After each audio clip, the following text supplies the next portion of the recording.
A Tale of Two Cities by Charles Dickens. Book the Second, The Golden Thread. Chapter 4, Congratulatory. From the dimly lighted passages of the court, the last sediment of the human stew that had been boiling there all day was straining off, when Dr. Manette, Lucy Manette, his daughter, Mr. Lorry, the solicitor for the defence, and its counsel, Mr. Stryver, stood gathered round Mr. Charles Darnay, just released, congratulating him on his escape from death.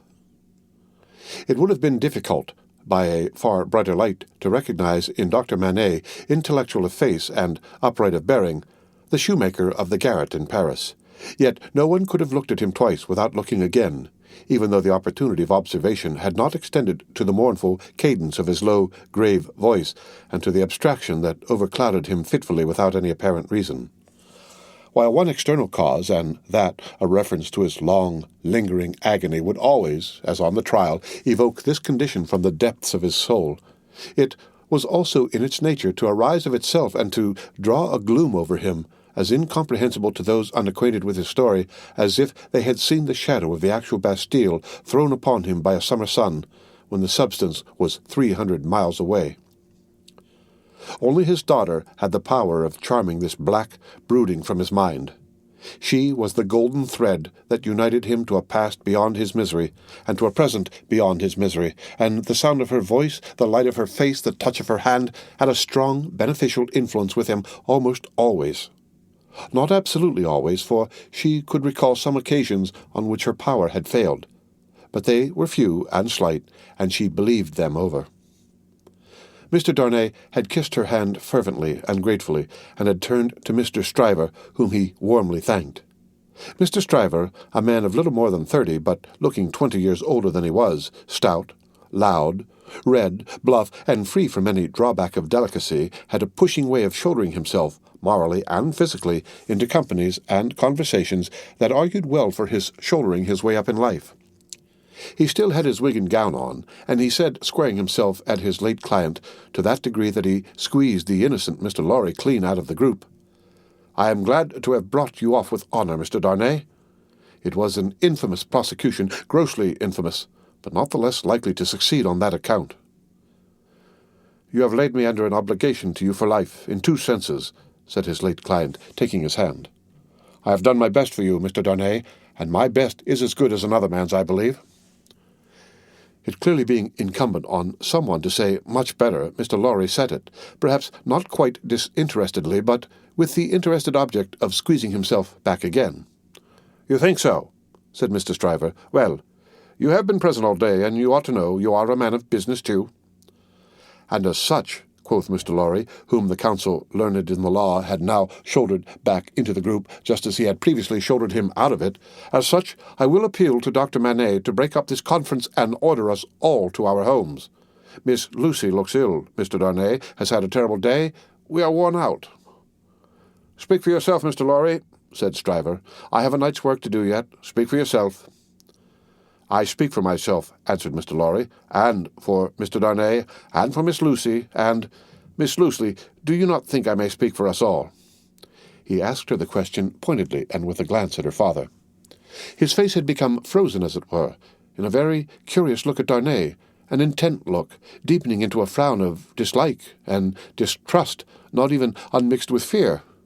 With this strange expression on him, his thoughts had wandered away. "My father," said Lucy, softly laying her hand on his. He slowly shook the shadow off and turned to her. "Shall we go home, my father?" With a long breath he answered, "Yes." The friends of the acquitted prisoner had dispersed under the impression, which he himself had originated, that he would not be released that night. The lights were nearly all extinguished in the passages, the iron gates were being closed with a jar and a rattle, and the dismal place was deserted until tomorrow morning's interest of gallows, pillory, whipping-post, and branding-iron should repeople it. Walking between her father and Mr. Darnay, Lucy Manette passed into the open air. A hackney coach was called, and the father and daughter departed in it. Mr. Stryver had left them in the passages to shoulder his way back to the robing-room. Another person, who had not joined the group or interchanged a word with any one of them, but who had been leaning against the wall where its shadow was darkest, had silently strolled out after the rest, and had looked on until the coach drove away. He now stepped up to where Mr. Lorry and Mr. Darnay stood upon the pavement. "So, Mr. Lorry, men of business may speak to Mr. Darnay now?" Nobody had made any acknowledgment of Mr. Carton's part in the day's proceedings. Nobody had known of it. He was unrobed, and was none the better for it in appearance. If you knew what a conflict goes on in the business mind, when the business mind is divided between good-natured impulse and business appearances, you would be amused, Mr. Darnay. Mr. Lorry reddened and said warmly, "You have mentioned that before, sir. We men of business who serve a house are not our own masters. We have to think of the house more than ourselves." I know, rejoined Mr. Carton carelessly. "Don't be nettled, Mr. Lorry. You are as good as another, I have no doubt. Better, I dare say." "And indeed, sir," pursued Mr. Lorry, not minding him, "I really don't know what you have to do with the matter. If you'll excuse me, as very much your elder, for saying so, I really don't know that it is your business." "Business! Bless you, I have no business," said Mr. Carton. "It is a pity you have not, sir." "I think so, too. If you had," pursued Mr. Lorry, "perhaps you would attend to it." "Lord love you, no, I shouldn't," said Mr. Carton. "Well, sir," cried Mr. Lorry, thoroughly heated by his indifference, "business is a very good thing, and a very respectable thing, and, sir, if business imposes its restraints and its silences and impediments, Mr. Darnay, as a young gentleman of generosity, knows how to make allowance for that circumstance. Mr. Darnay, good night. God bless you, sir. I hope you have been this day preserved for a prosperous and happy life. A chair there." Perhaps a little angry with himself as well as with the barrister, Mr. Lorry bustled into the chair and was carried off to Tellson's. Carton, who smelled of port wine and did not appear to be quite sober, laughed then, and turned to Darnay. "This is a strange chance that throws you and me together. This must be a strange night to you, standing alone here with your counterpart on these street stones." "I hardly seem yet," returned Charles Darnay, "to belong to this world again." "I don't wonder at it. It's not so long since you were pretty far advanced on your way to another. You speak faintly." "I begin to think I am faint." "Then why the devil don't you dine? I dined, myself, while those numbskulls were deliberating which world you should belong to, this or some other. Let me show you the nearest tavern to dine well at." Drawing his arm through his own, he took him down Ludgate Hill to Fleet Street, and so up a covered way into a tavern. Here they were shown into a little room where Charles Darnay was soon recruiting his strength with a good plain dinner and good wine, while Carton sat opposite to him at the same table with his separate bottle of port before him and his fully half-insolent manner upon him. "Do you feel yet that you belong to this terrestrial scheme again, Mr. Darnay?" "I am frightfully confused regarding time and place, but I am so far mended as to feel that." "It must be an immense satisfaction." He said it bitterly, and filled up his glass again, which was a large one. "As to me, the greatest desire I have is to forget that I belong to it. It has no good in it for me, except wine like this, nor I for it. So we are not much alike in that particular. Indeed, I begin to think we are not much alike in any particular, you and I." Confused by the emotion of the day, and feeling his being there with this double of coarse deportment to be like a dream, Charles Darnay was at a loss how to answer. Finally answered not at all. "Now your dinner is done," Carton presently said, "why don't you call a health, Mr. Darnay? Why don't you give your toast?" "What health? What toast?" "Why, it's on the tip of your tongue. It ought to be. It must be. I'll swear it's there." "Miss Manet, then." "Miss Manet, then." Looking his companion full in the face while he drank the toast, Carton flung his glass over his shoulder against the wall, where it shivered to pieces, then rang the bell and ordered in another. "That's a fair young lady to hand to a coach in the dark, Mr. Darnay," he said, ruing his new goblet. A slight frown and a laconic "yes" were the answer. "That's a fair young lady to be pitied by and wept for by. How does it feel? Is it worth being tried for one's life to be the object of such sympathy and compassion, Mr. Darnay?" Again, Darnay answered not a word. "She was mightily pleased to have your message when I gave it to her. Not that she showed she was pleased, but I suppose she was." The allusion served as a timely reminder to Darnay that this disagreeable companion had, of his own free will, assisted him in the strait of the day. He turned the dialogue to that point and thanked him for it. "I neither want any thanks nor merit any. was the careless rejoinder. "It was nothing to do in the first place, and I don't know why I did it in the second. Mr. Darnay, let me ask you a question."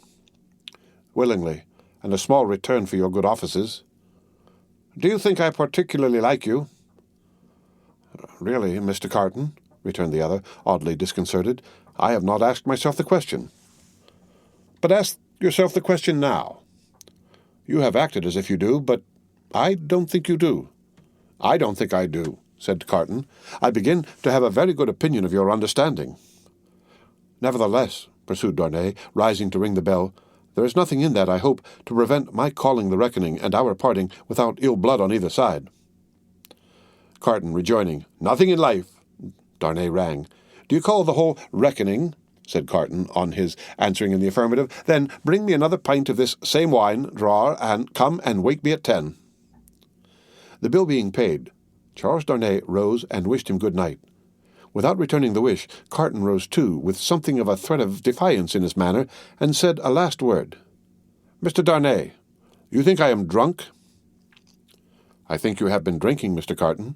"Think! You know I have been drinking." "Since I must say so, I know it." "Then you shall likewise know why. I am a disappointed drudge, sir. I care for no man on earth, and no man on earth cares for me." "Much to be regretted. You might have used your talents better." "Maybe so, Mr. Darnay, maybe not. Don't let your sober face elate you, however. You don't know what it may come to. Good night." When he was left alone, this strange being took up a candle, went to a glass that hung against the wall, and surveyed himself minutely in it. "Do you particularly like the man?" he muttered at his own image. "Why should you particularly like a man who resembles you? There is nothing in you to like. You know that. Ah, confound you! What a change you have made in yourself! A good reason for taking to a man that he shows you what you have fallen away from and what you might have been. Change places with him, and would you have been looked at by those blue eyes as he was, and commiserated by that agitated face as he was? Come on, and have it out in plain words. You hate the fellow." He resorted to his pint of wine for consolation, drank it all in a few minutes, and fell asleep on his arms, with his hair straggling over the table, and a long, winding sheet in the candle dripping down upon him. The end of Book the Second, The Golden Thread, Chapter 4. Read by Rick Kistner, for Lit to Go on the web at fcit.usf.edu.